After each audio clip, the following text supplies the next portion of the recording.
5, donc c'est pour le test d'un LG V30. On va tout d'abord commencer par le physique. Donc là, son écran, c'est un écran OLED de 6 pouces. Sa définition est de 2880 x 1440 pixels. Sur la partie du dessous, on retrouve le petit micro. De connecteur USB, c'est un USB de type C et le haut-parleur. Sur le côté droit, on retrouve le tiroir SIM. On ne peut pas mettre deux cartes SIM. On peut mettre, par contre, il y a un support de carte mémoire. En haut, on retrouve la prise jack, juste ici. Et puis sur le côté gauche, on retrouve les boutons volume plus et volume moins. Au niveau des photos, donc le capteur photo principal est de 16 mégapixels et le deuxième est de 13 mégapixels. La caméra frontale est de 5 mégapixels. On a le flash, juste là, et le capteur d'empreinte digitale qu'on va tester un peu plus tard.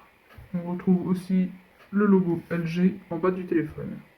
Au niveau des dimensions, donc on est sur du 7,54 cm de largeur, 15,17 cm de hauteur et 0,73 cm d'épaisseur. Ce téléphone pèse 158 grammes, donc il est léger. Pour l'utilisation à une main, ça suffit largement. En ce qui concerne la batterie, donc on est sur du 3300 mAh, donc ce qui est plutôt pas mal. En utilisation normale, il tient une journée normalement si vous l'utilisez pas trop.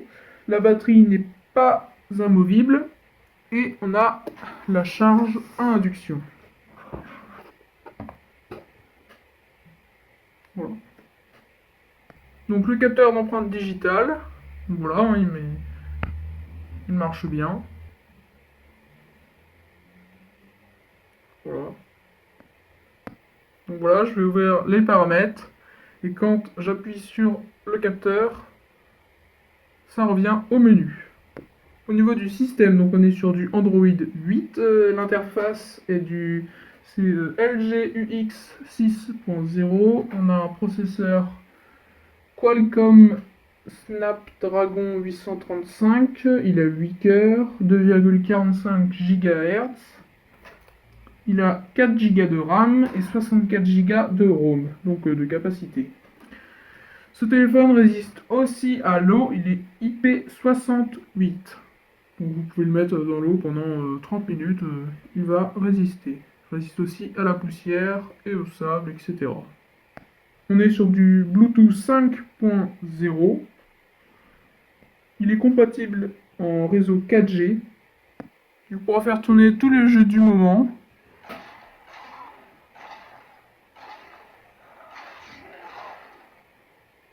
Voilà, il n'y aura pas du tout de bug. Bon là c'est pas un jeu très lourd. Mais bon, il pourra... Tous les jeux, GTA, Rail Racing, tous les jeux qui demandent un peu de puissance, ne vous inquiétera pas. Non, vous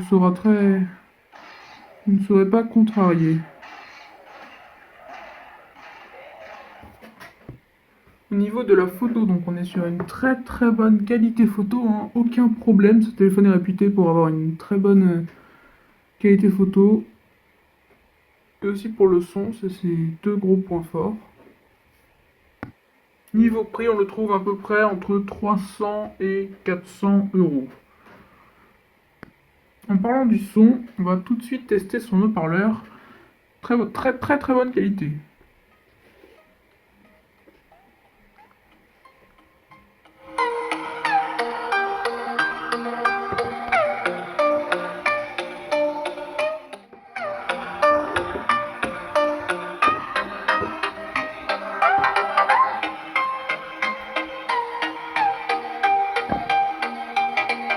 Voilà, donc pour conclure, c'est une très bonne qualité de haut-parleur.